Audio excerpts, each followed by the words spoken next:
Turn the heat down.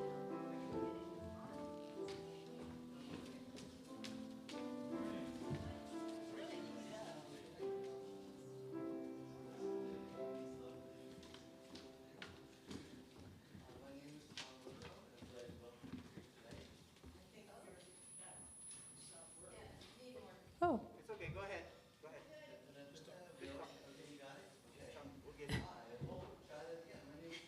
And I am glad to welcome you here today. And now I hear myself. Yes. And a special welcome to our friends on Zoom. Where's the Zoom? There it is. Everyone, please have your cell phones muted and take a few slow, deep breaths. And let's get ready for the service. And just relax in. Settle comfortably into your seats. Prepare for our hour together.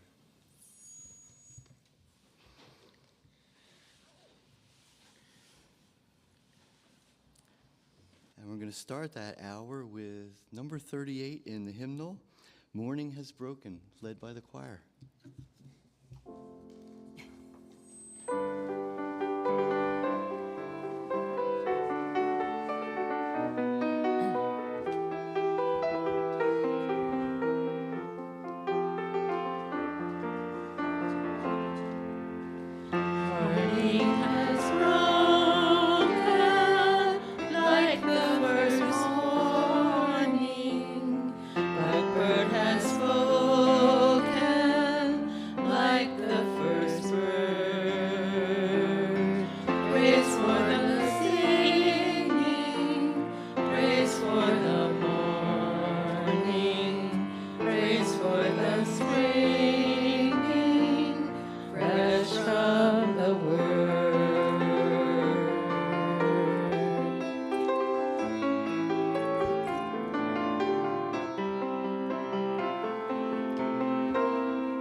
Thank you, choir. Wow, and thank you, Paul.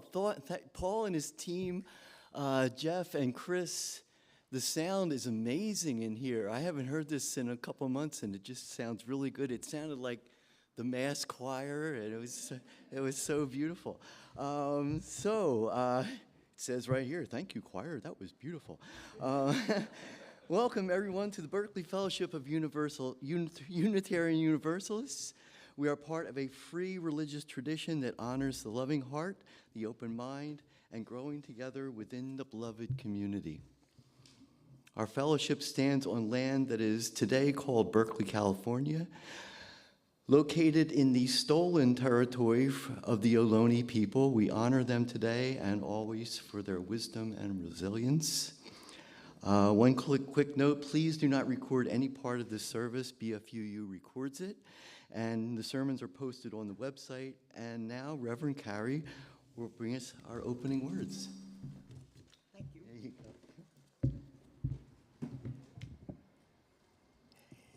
Just now, the wren from Carolina buzzed through the neighbor's hedge.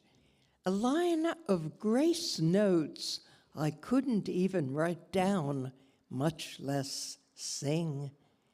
Now he lifts his chestnut-colored throat and delivers such a cantering praise. For what? For the early morning, the taste of the spider? For his small cup of life that he drinks from every day, knowing it will refill. All things are inventions of holiness, some more rascally than others. I'm on that list too, though I don't know exactly where. But every morning, there's my own cup of gladness, and there's that wren in the hedge above me with his blazing song. And now we'll have our chalice writing. Okay. And Chris is going to help us out.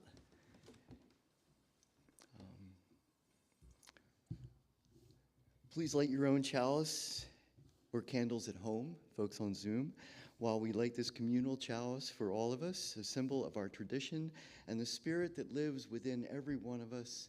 Please read with me the unison chalice lighting in your program. Let love be the spirit of this congregation and service its goal. This is our living covenant, to dwell together in peace, to seek the truths in life, and to help one another. And then join me in lighting the candle, the red candle. We light our red candle to mourn Black lives taken by police and state violence, to proclaim that Black lives matter, and to express our commitment to Black liberation, reparations, and the end of slave capitalism. And now we're going to have another hymn. Please join us in singing number 175 in the hymnal. We celebrate the web of life.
Now, the time for all ages.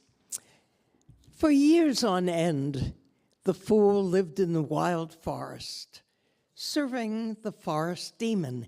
He chopped wood for the demon, carried his water, took him anywhere he went, followed whatever orders he gave.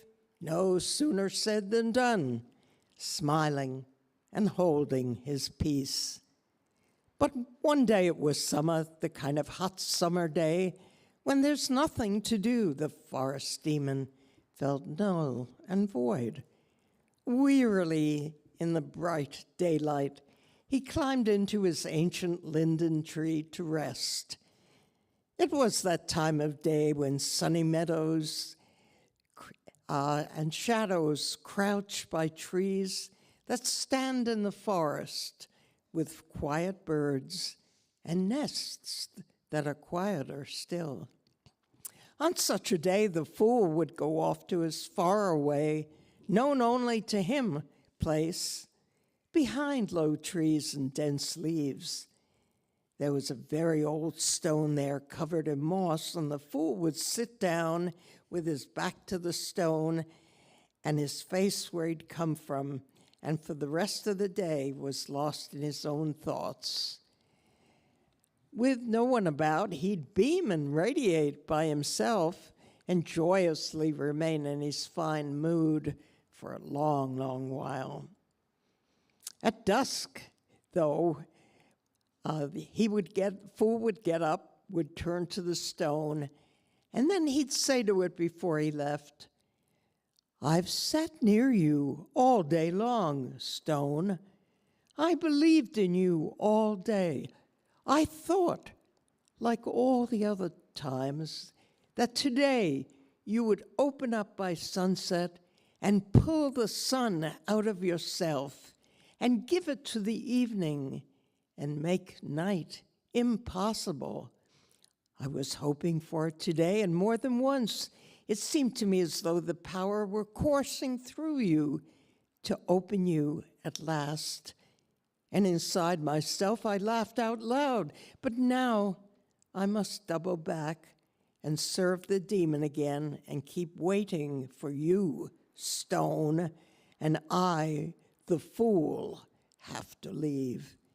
And the fool would turn and leave the stone and return at sunset. And then the darkness would come back to the forest demon and find him lying there asleep. "Oh, what time is it?" the demon would say. "It's late, time to get up." The demon would stick out his head and horns and stretch and yawn and crack his bones and lean on the shoulder of the fool until the demon felt demonic and refreshed. Then the demon would look about to find what he'd do tonight. At last, with a commanding forefinger, he'd order the food to get the pots together for supper. That's how it was. That's how it went on for years on end. The demon was master and the fool was his servant, and changes were none. But then, one evening, the demon and the fool went off into the deepest woods. That summer night, they were walking and walking. They saw that they'd never been to this place before. Gigantically tall trees were standing, so tall and full, and never noticed the demon and the fool. Tiny and trivial, the two of them gaped at the treetops, unable to cease their wonder. "Where are we?" asked the demon.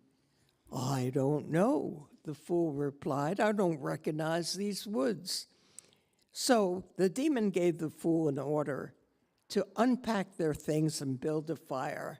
They had to spend the night.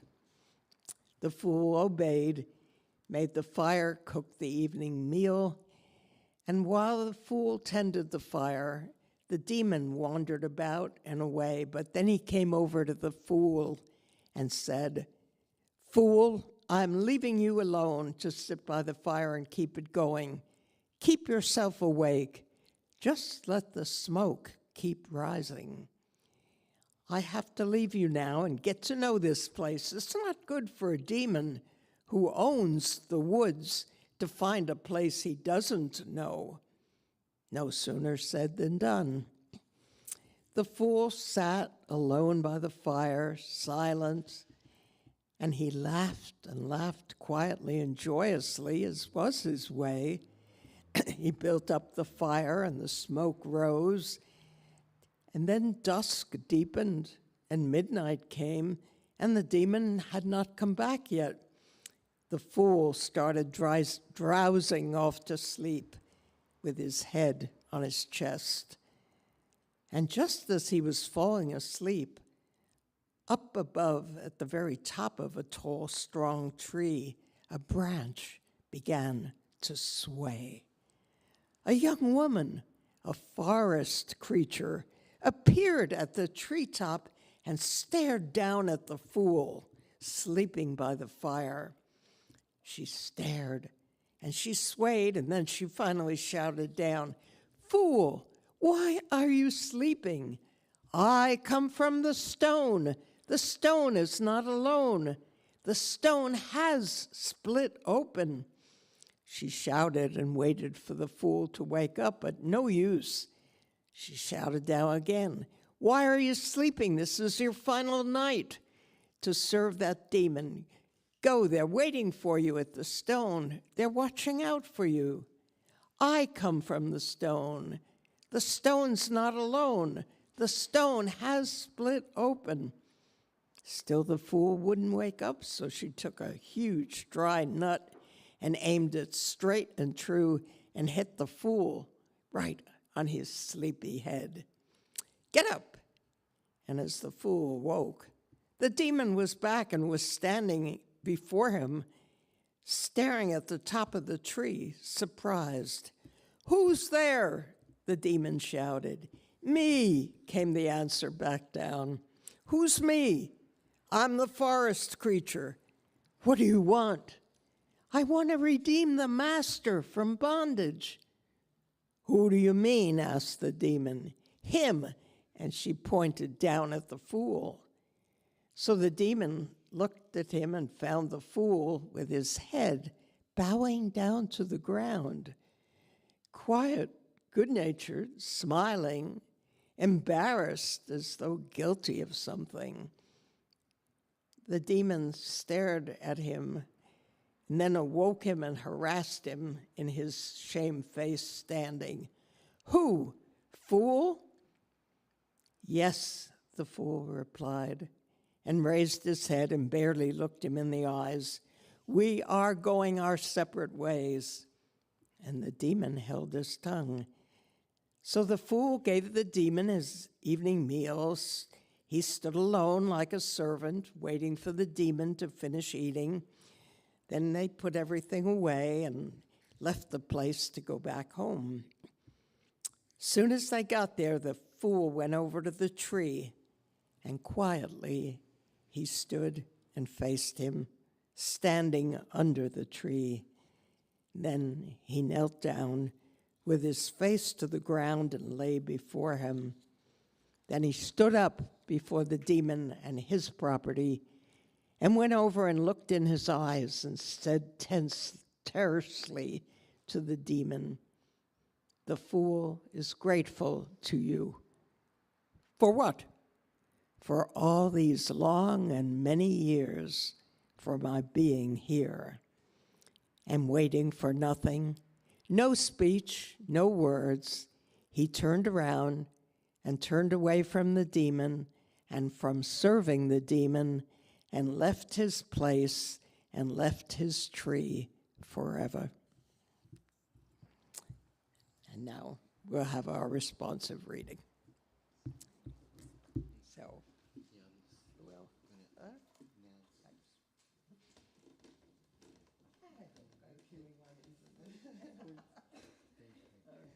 And yeah, we're going to have a responsive reading led for us by our new friend, Ernest.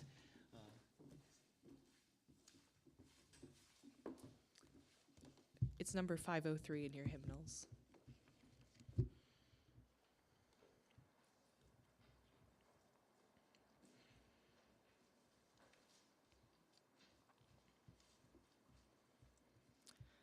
Bless Adonai, who spins day into dusk. With understanding, let time and seasons come and go.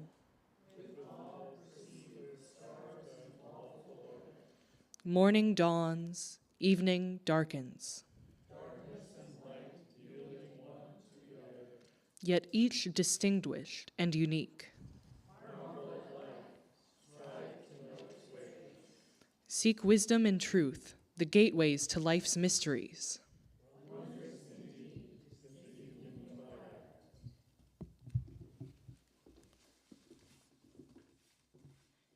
Thank you, Ernest. And in a moment, I'm going to sound a chime to lead us into a time of silent meditation. Get yourselves comfortable. A couple minutes of meditation, and in 2 minutes, I'll sound the chime again, and we can continue. So here we go.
Amazing how long 2 minutes is when you're timing it. It's really weird. So the ritual of joys and sorrows. The ritual of joys and sorrows is a time for each of us to share what is on our hearts this week and ask for community prayers and support. Each week we lay out a book to our left here, Jeff is bringing up, in which you are welcome to write your joys and sorrows, and we will share them with the community. I will read them now. September 22nd. Welcome back, Tom from England. Well, thank you very much, whoever wrote that. That was very nice. England was great. If you've never been, please go. It's a really cool country. And let's see. Oh, sending loving thoughts and prayer to all animals of the world. Absolutely. And whoever wrote that, thank you for that. And anything from the Zoom room? Nope, no comments from the Zoom room. So, and now's the time to say aloud the names of anyone or concerns that you would like to send support and loving energy to with the community.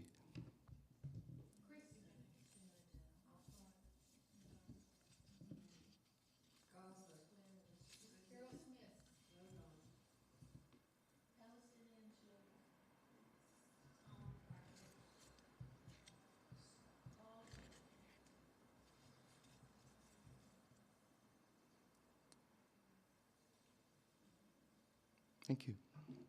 And now we move on to the silent part of our morning ritual. It's the healing ritual with water and stones for anything that's in our hearts that we wish to bring to the community but is perhaps too sensitive to speak aloud. We have a symbolic action that you can take. You can walk down the center aisle up to the stones and take a stone and immerse it into the water, which represents the community that we're all together.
join me in metta?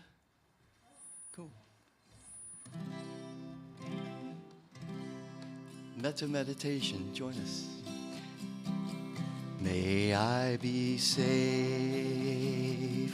may I be well, may I know joy, may I be free, may you be safe, may you be well, may you know joy, may you be free, may they be safe, may they be well, may they know joy, may they be free, may we be safe, may all be well, may all know joy, may all be free. Let's do it, we too. May we be safe, may we be well, may we know joy, may we be free.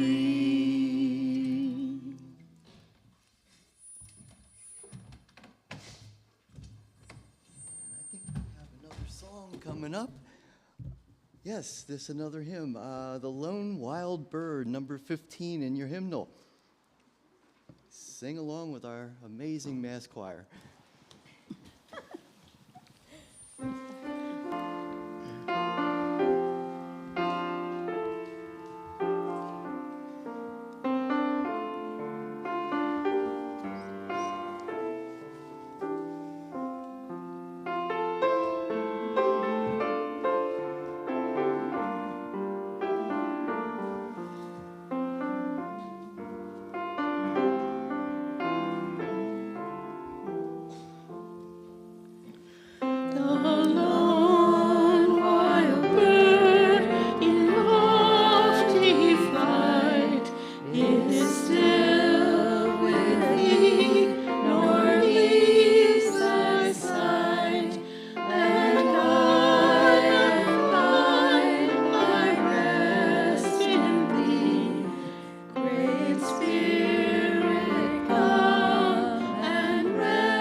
Another poem by Mary Oliver.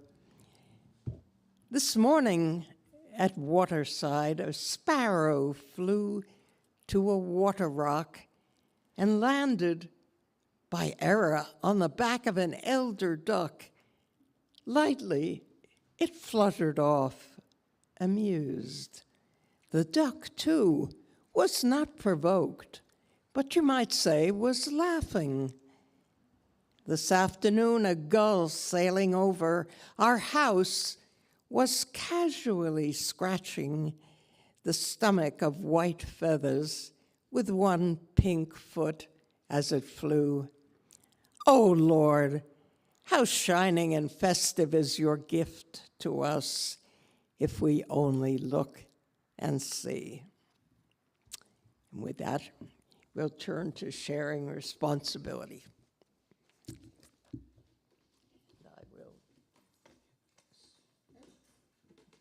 I will go safely back. There you go. Thank you. Okay, sharing a responsibility. Now is the time when we share our responsibility for the home which we are creating together. Our shared plate partner for September is Swing Left. Swing Left encourages the strengthening of our democracy by the increase of voter participation in our elections. Please give generously to support BFUU and our shared plate partner, Swing Left. And I'm going to share a song called Hoo-Ha, Hey, Hey, Hey. And the choir is going to join me on that chorus, and please join us.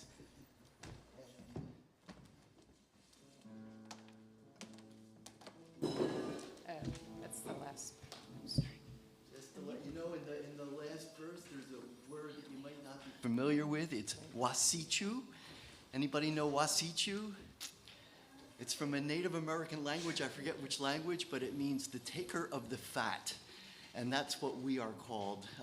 Long story, but they call us the taker of the fat, the wasichu, because we take the best. So this is called Hoo-Ha, Hey, Hey, Hey, Hey. That's all the chorus is, so please join me.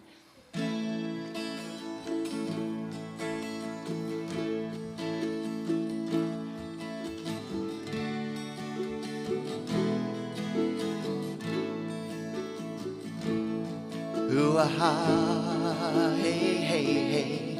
Hoo-ha, hey, hey, hey.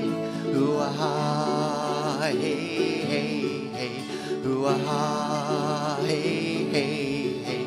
Hoo-ha, hey, hey, hey. Hoo-ha, hey, hey, hey. Hoo-ha, hey, hey, hey. Hoo-ha. The sky belongs to no one. It's just there for you and me. For birds to wing and bring some clouds floating through for all to see. But we think borders reach on up to keep all others out, while we turn blue to gray to acid rain with the pollution that we spout.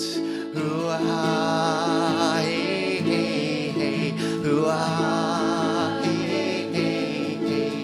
Hoo-ha, hey, hey, hey. Hoo-ha, hey, hey, hey. Hoo-ha, hey, hey, hey. Hoo-ha, hey, hey, hey. Hoo-ha, hey, hey, hey. Hoo-ha.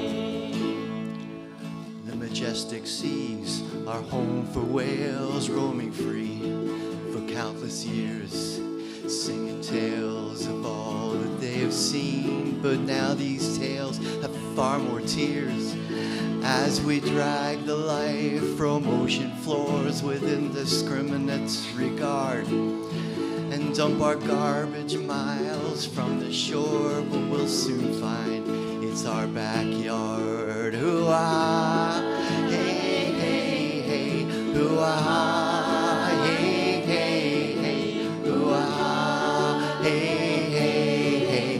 Hoo-ah, hey, hey, hey. Hoo-ah, hey, hey, hey. Hoo-ah, hey, hey, hey. Hoo-ah, hey, hey, hey. Hoo-ah. The earth we all come out of to dance together on the land. Our mother Gaia gives us all we need with outstretched hands. Instead of sharing the bounty of our fruits side by side in healthy toil, hand in hand we fight against our roots and spill our blood into the soil. Hoo-ah, hey, hey, hey. Hoo-ah, hey, hey, hey. Hoo-ah, hey, hey, hey. Hoo-ah, hey, hey, hey. Hoo-ah, hey, hey, hey. Hoo-ah, hey, hey, hey. Hoo-ah, hey, hey, hey. Hoo-ah. Come on, man, please.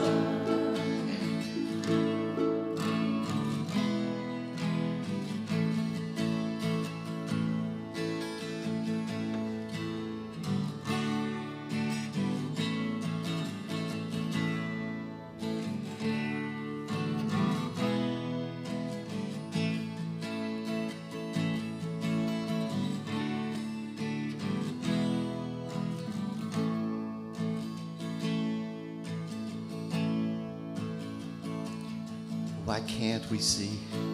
Why won't we see? When will we see, my friend, that if we don't see our insanity, it will soon bring about our end?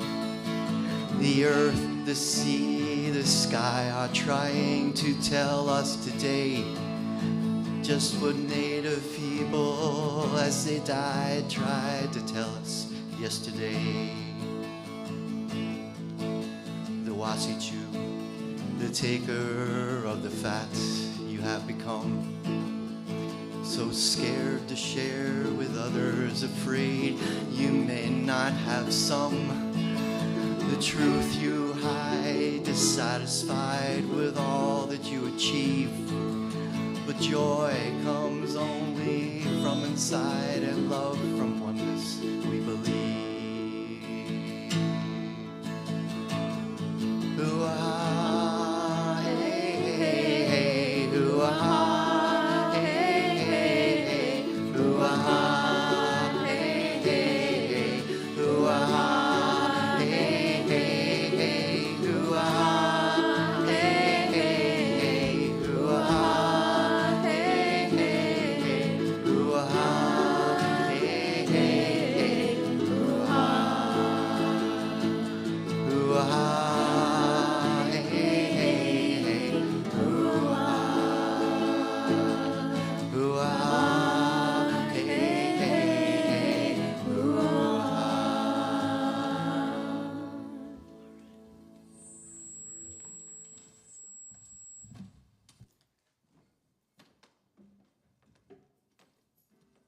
Thank you, choir.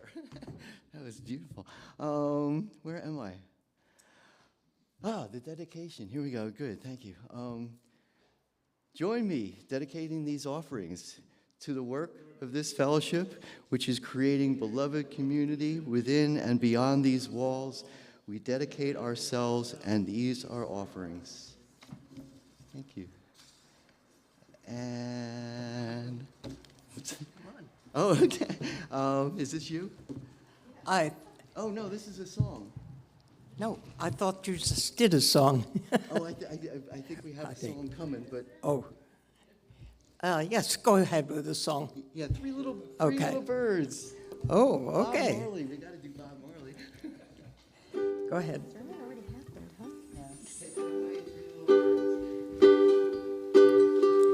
Worry about a thing, 'cause every little thing's gonna be alright. Singing, don't worry about a thing, 'cause every little thing's gonna be alright. Rise up this morning, smile with the rising sun. Three little birds pitched by my doorstep, singing sweet, sweet songs, a melody's pure and true, saying, this is my message to you. Don't worry about a thing, 'cause every little thing gonna be alright.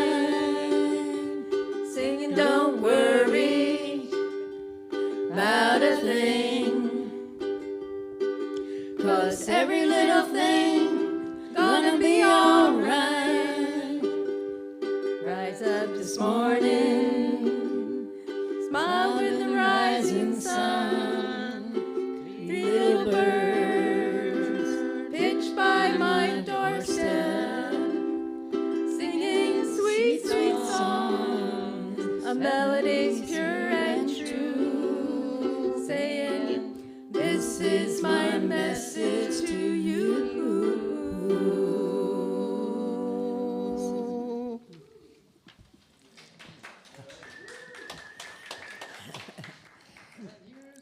Well, before I begin, I'll just say I wish you a happy autumn, today being the first day of our change, the great change in the world. My mom had her way with birds.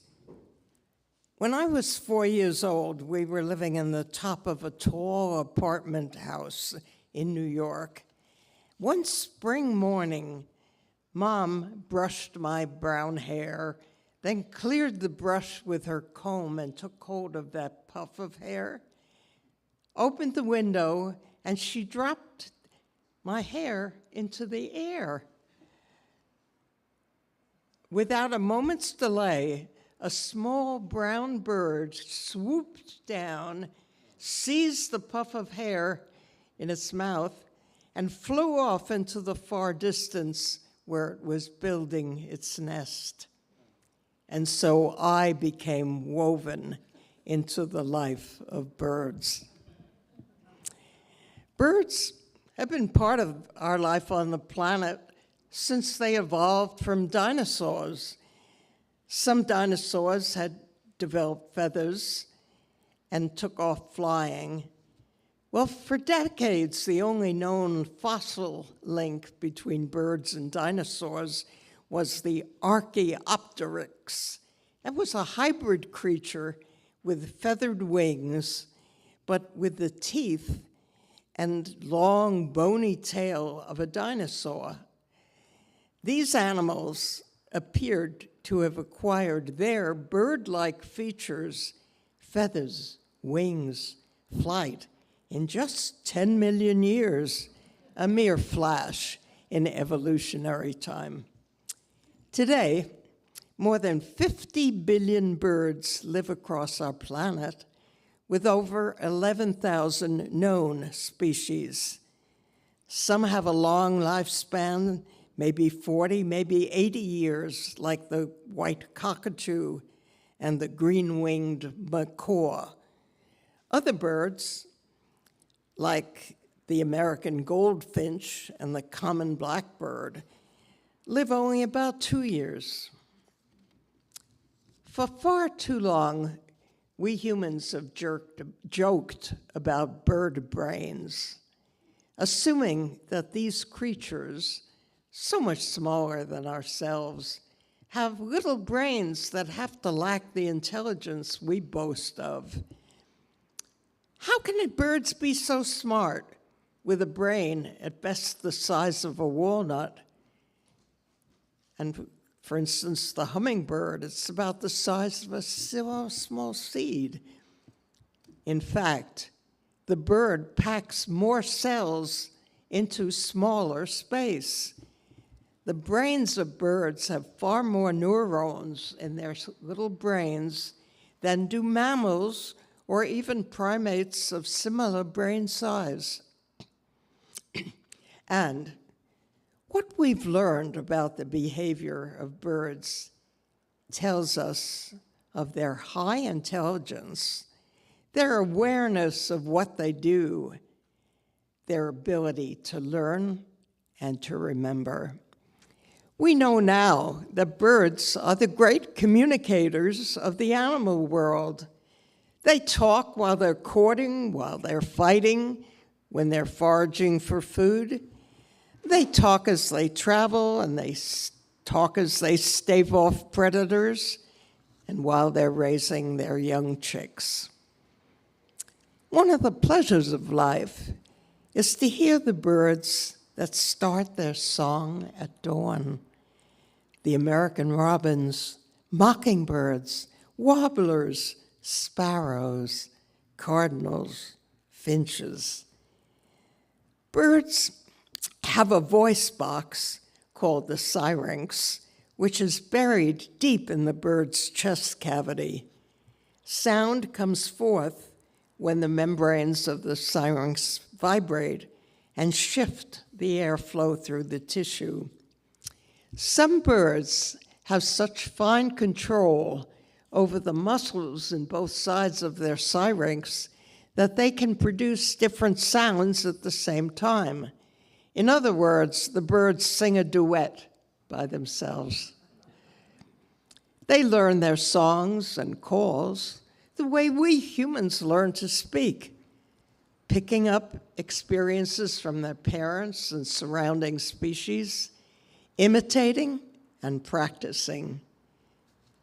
The living embryos within the shell of some species of birds can already hear the voice of their parent. It makes their heart rate speed up. About 5 days before they hatch, we now know, for instance, unborn fairy wren chicks learn their special vocal calls. Singing duets is one of the pleasures of birds. Researchers found that when birds sing duets, in both partners, the mere cells in the vocal control area of their brain fire in time together. Essentially, their two brains function as one. Once upon a time, we believed that male birds were the ones that sang. No. In more than 1,000 species around the world, birdsong appears in female birds, songs structurally similar to male songs and used for the same purposes. There's nothing simple about birdsong. For instance, the bird called the New Holland honeyeater is especially powerful with a torrent of warning calls that let other birds know the presence of danger, like a hawk. The honeyeater's calls encode highly specific information, and the listening birds can decode and understand these complex messages, these different threats, and the call either to mob the predator that it fears or flee. My Siamese cat and I learned the hard way about the mobbing of birds. One day, playing in our backyard, my cat Brucey had caught a baby bird and brought it home all torn up and dead. The next time he tried to go out our back door, at once a flock of little black birds, maybe 20 or more, soared chirping over our yard and attacked my cat so viciously that he had to flee back into the house. And thereafter, it happened every time he tried to come out the door to go in the backyard. So he wisely gave up his place to play. Specific alarm calls, we now know, cause the listening bird to summon a specific image in its brain. For example, the image of snakes, and cats probably. And the alarm calls also encode what the predator is doing. Different species of birds that live in the same area understand all the shades of meaning in one another's alarm calls. Even 3 species of lizards are known to attend to the alarm calls of birds. So how do birds learn about the predator? Well, there were scientists who ran an experiment where they made up a predator out of a black umbrella. At first, birds showed no interest or alarm. But after the umbrella chased the birds just for 5 seconds, the birds fled. And even 4 years later, when the umbrella appeared, these birds fled instantly. Can birds tell lies? Until recently, we thought only humans had this wonderful deception and lying. After all, it's sophisticated. When you lie, you know your message is false, and that the recipient of that message is going to believe your falsehood. That means that you grasp the fact that your belief differs from theirs, and that they have mind with knowledge that differs from your own. And this is called theory of mind. And lying takes a lot of effort, in spite of all we do. Attention, planning, inhibition, and working memory. It requires conscious and sophisticated strategizing. Today, we know that birds are among the most gifted liars. Different bird species can imitate each other. A tiny bird can imitate the song of birds who are 10 times their size. And then there's the remarkable power of vision for some birds. For example, the wedge-tailed eagle can see 3 or 4 times farther than we can. As to color, most humans have 3 types of color-receptive cones in our retinas. Birds have a 4th color cone that's sensitive to ultraviolet wavelengths. This means that they're able to spot prey that would just be camouflaged for us. It's not just vision that allows birds to find prey for food. Some birds, like owls, listen for their food. There's the Lapland owl. That's a bird who's 3 feet high with a 5-foot wingspan, and it can hear rodents tunneling through the earth at a distance of hundreds of feet.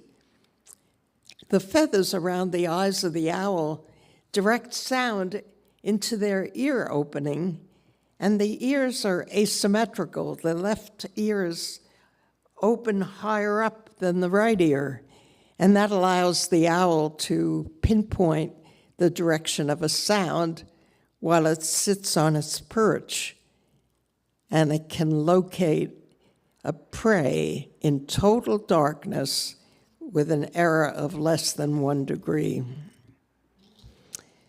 And then tools. The creation of so many species of birds. Herons the world over bait their catches by carefully placing leaves and dead insects on the surface of the water to lure the fish that they can then catch. Some birds break open mussels shells using a dead shell as a tool. Other birds take twigs of different lengths and modify them to poke into holes and push out insects that they wouldn't be able to reach. Yes, the crow, for instance, is famous for making and keeping its own sophisticated tools. They make sticks with a hook on the end to extract grubs from the holes in trees. A few years ago, researchers caught 8 crows in the wild and brought them into a research station. They presented those 8 crows with a puzzle box. It had a small food container behind the door with an open slot along the bottom. Then they gave the crows long sticks, which the birds promptly inserted through the slot to push the food out through a window in the side of the box. Then the scientists gave the crows sticks of short sticks, different sizes, but all of them too short to reach into the food. And some of these sticks were hollow and some were solid, and they had different diameters so they could fit inside each other, these different sticks. With no training or guidance, 4 of the 5 crows put together the pieces within 5 minutes that they needed to make a longer compound pole to reach and extract the food. One bird was able to combine 4 elements, 4 different sizes of sticks, to make one long tool. And that was the first evidence of a compound tool construction that had more than 2 elements. That's more than any non-human animal was seen ever making. Crows could hold in mind the type and the location of tools that were out of sight while they planned a sequence of tool-using behaviors. Birds remember where they buried their food and what they buried in a particular spot and when they buried it, so they can get the food that will spoil fast, like fresh fruit or insects or worms, and then they can save for later the food that lasts longer, like nuts and seeds. For this, they had to have created visual memories of what they've hidden and where they hid it. Well, it's one thing for birds to remember objects and places where they hid their food. But what about just play? Well, play, that's one of the great mysteries of life. And ravens are the most playful of animals on our planet. They pick up twigs, fly with them, drop the twigs, and catch them in the air. They toss a rubber ball again into the air, again and again, and catch it while they're lying on their back. They slide down a river bank a dozen times on rolling stones, pebbles. They roll in the air like jet pilots. And some birds go for play between species. A magpie was seen playing with a puppy, and a barn owl was seen cavorting with a cat. Hope he was safe. Just a few animal groups stand out for their complex, innovative play behavior. Great apes, dolphins, parrots, and crows, and we think humans. We have to guess about the meaning of play behavior, even our own play behavior. What about love and sex? Well, the reproductive organs of birds do seem all alike. Both males and females have a cloaca, an opening that in the male swells during the mating season and projects outside their bodies. When birds mate, they briefly rub together their swollen cloacae and allow sperm to move from his to hers and travel up her reproductive tract to fertilize her egg. Just a few birds have a penis: ducks, geese, and swans. Very fancy, huh?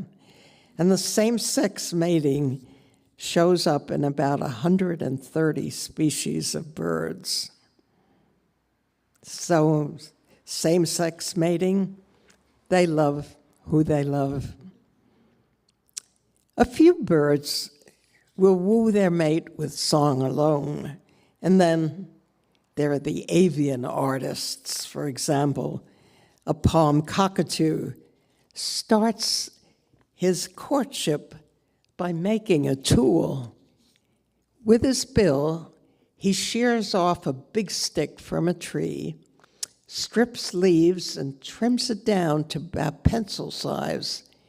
Then he holds his prepared drumstick with his left foot and beats against his perch or a hollow tree trunk with his left foot. It beats it, and he goes into a regular rhythmic beat like a Western rock band. Each bird regularly thumps, but with a different rhythm. And some have a fast beat and some have a slow beat. So it's completely something they've made up themselves.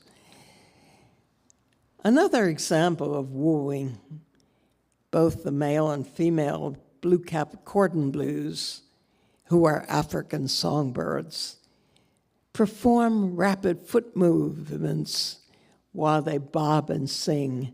Essentially, they're tap dancing in perfect time with their song. Whatever their dazzling courtship displays, birds have one thing in common.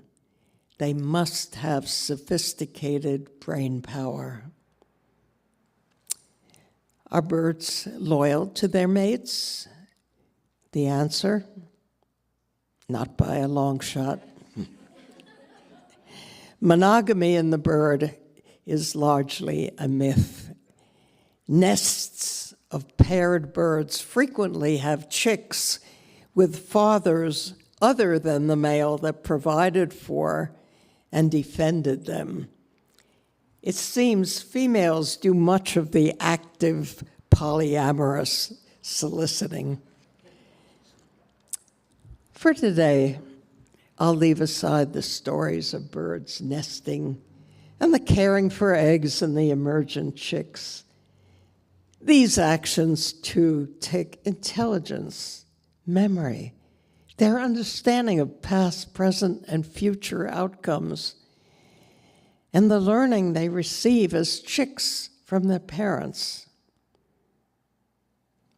It's time for us to wake up to the cost of climate change. More than 1 in 4 birds has now disappeared from our planet in the last 50 years. This loss equals close to 3 billion birds, and the worst species hit are sparrows, blackbirds, and finches. My prayers are with the birds of our world. In closing, I celebrate their beautiful lives with Jared Manley Hopkins' poem, The Windhover. I caught this morning's minion, kingdom of daylight's dolphin, dappled dawn-drawn falcon, in his riding of the rolling level underneath him, steady air, and striding high there. How he rung upon the rein of a dimpling wing in his ecstasy, and then off forth on a swing. As a skate's heel sweeps smooth on a bow bend, the hurl and gliding rebuffed the big wind. My heart in hiding stirred for a bird, the achieve of, the mastery of the thing, brute beauty and valor and act, oh air, pride, plume, here, buckle, and the fire that breaks from thee then, 1,000,000,000 times told lovelier, more dangerous, O my chevalier. No wonder of it, sheer plod makes plow down silicon shine, and blue bleak embers, ah, my dear, fall gold themselves, and gash gold vermilion. Namaste.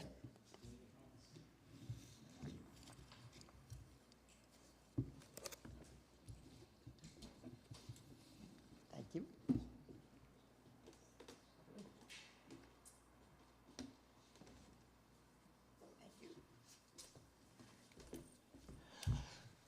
Thank you, Reverend Carrie. Wow.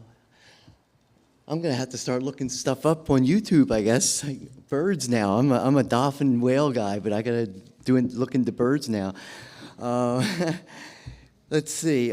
We gratefully acknowledge all who work together on this service. Everybody. Jeff, any folks on Zoom? Oh, here we go. Oh, okay. Oh, there we go. I didn't see that. Okay, yeah. Hi to Ben Burge, Jean Marie and Frankie, Jean Lieber, Mike and Jinky, Lynn Orlando, Simone, Marge. Holy cow, we got a whole pile of people out there. Hi, guys. And yeah, Jeff, you have an announcement? That was really fun hearing about birds. I would have never thought I would have enjoyed such a message. That was great. Thank you. This Saturday is going to be a dance here, and there's going to be live music played by a band with Tom's going to be there, Margaret will be there, Brett Torres, Nora Bacon, myself. We're going to play some swing music, some foxtrot music, teach 2 dances, swing and foxtrot. So you don't need a partner. You could just show up, and we'll teach you how to do all this kind of fun stuff. Saturday at 7:30. Margaret, you remember the time? 7 o'clock, right? 7 o'clock dance, I'm pretty sure. Well, so we're working on it. We're going to get that to you in a second. The white sheet says 7:30 to 10, and the beginner lesson 7:30 to 8. Thank you. Got so many things in my head. 7:30 to 8. Thanks a lot, Alvin. 7:30 to 8 is the lesson. 8 to 10 is the dance. Yeah, I got so many. Okay, anyway. So tonight, here at 7 to 9 is a Julian Assange is free meeting. So it's going to be a really big event. We're going to celebrate the victory. Join us. The struggle continues. Free Mumia, free Leonard, free O'Malley, free them all. It's going to be free speech, free press, free Palestine, no to U.S. wars. So that's going to happen tonight. Admission is $20. Pay at the door. No one turned away for lack of funds. What else should I say about this? Anything else? Alice Walker will be here. Dennis Bernstein's going to be here. Francis said something.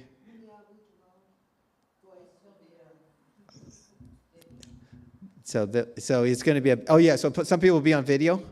So there's going to be people here on video on the screen, and the rest of us will be here in live. So I hope you can make that. Anything? I think that's it. Great. Thanks so much. Great. Thank you, Jeff. And please check your order of service and or email newsletter for the announcements. If you're not yet on our mailing list, go to bfuu.org to sign up, or see that guy, Jeff. He'll take care of you. And extinguishing the chalice. There she is. There's Chris. Please read with us the words in your order of service as we extinguish this chalice.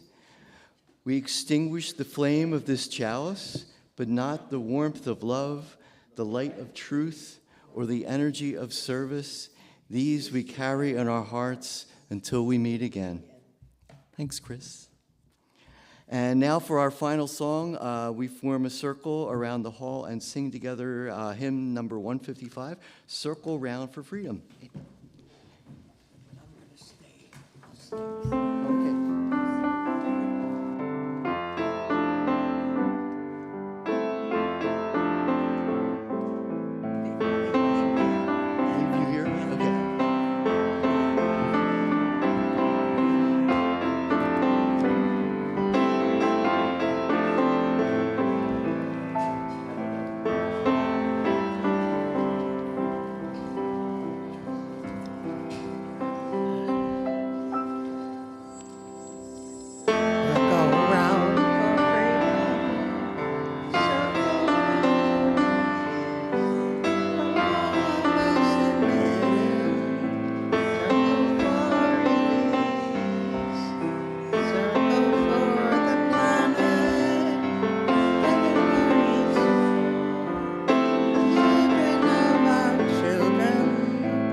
Oh, do you have time to linger for just a little while out of your busy and very important day for the goldfinches that have gathered in a field of thistles for a musical battle to see who can sing the highest note or the lowest or the most expressive of mirth or the most tender? Their strong, blunt beaks drink the air as they strive melodiously, not for your sake, not for mine, and not for the sake of winning, but for sheer delight and gratitude.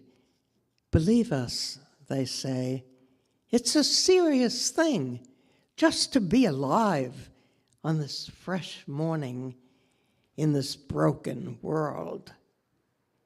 I beg of you, do not walk by without pausing to attend to this rather ridiculous performance. It could mean something. It could mean everything.